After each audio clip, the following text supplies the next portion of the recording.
how-to vlog. Thank y'all for following along if y'all have been, and if y'all are just joining us, welcome. You may have seen on my Instagram I mentioned Let's Talk Love Handles.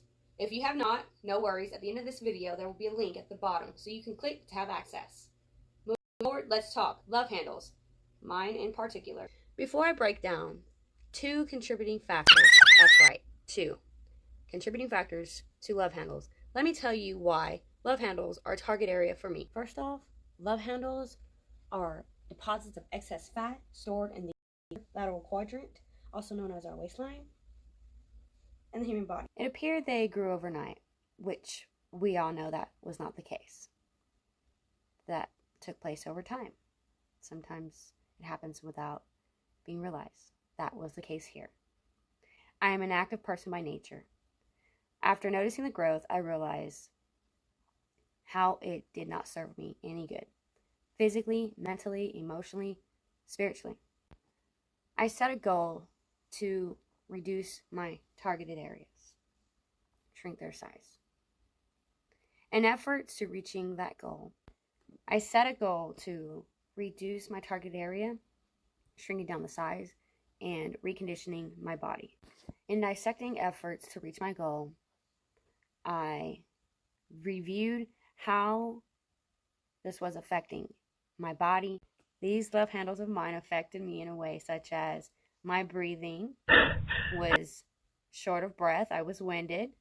Also, my flexibility, range of motion, almost as if a person has an arm injury, is unable to have the ability to fully extend their arm up and reach, extend away from them, or even lift an object. Overall, how I felt about my performance and efforts of my exercises. This brief breakdown, I will cover 2 major contributing factors to my love handles, and also what was required in efforts to resolve this underlying matter.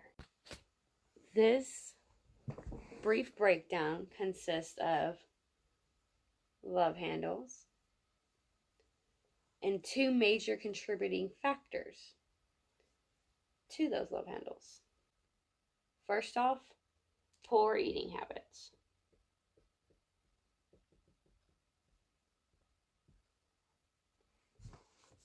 Can you see that? Okay. Second, poor exercise habits.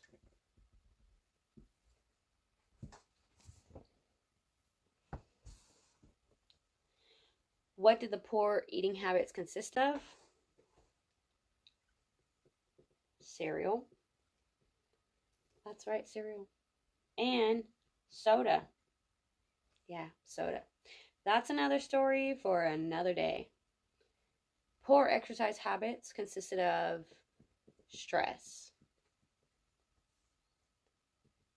So, put 2 and 2 together. What do you have? Love handles.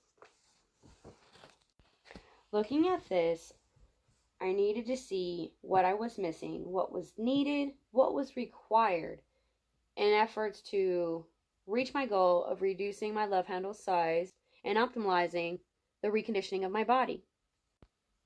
Narrowing it down, I had to remove the cereal and soda by cleaning up my eating habits, which would then eliminate some of the stress.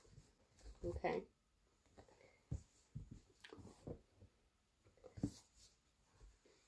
Allowing me to put forth better efforts towards my exercises.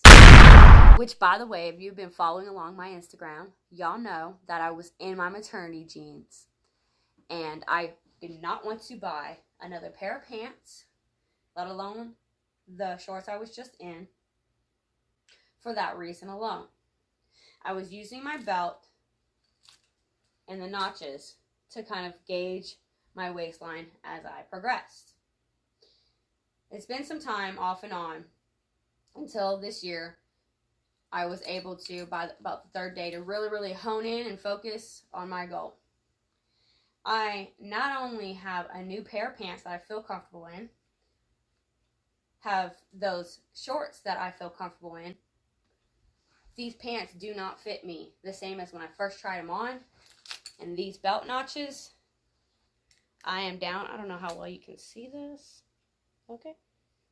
Down to my last loop. Thank you for watching and following along. If you liked what you see and would like to see more of my footprints, please be sure to give this video a big thumbs up and click the link below to continue this journey of mine. Once again, Val here at Val T Vlog. Until next time.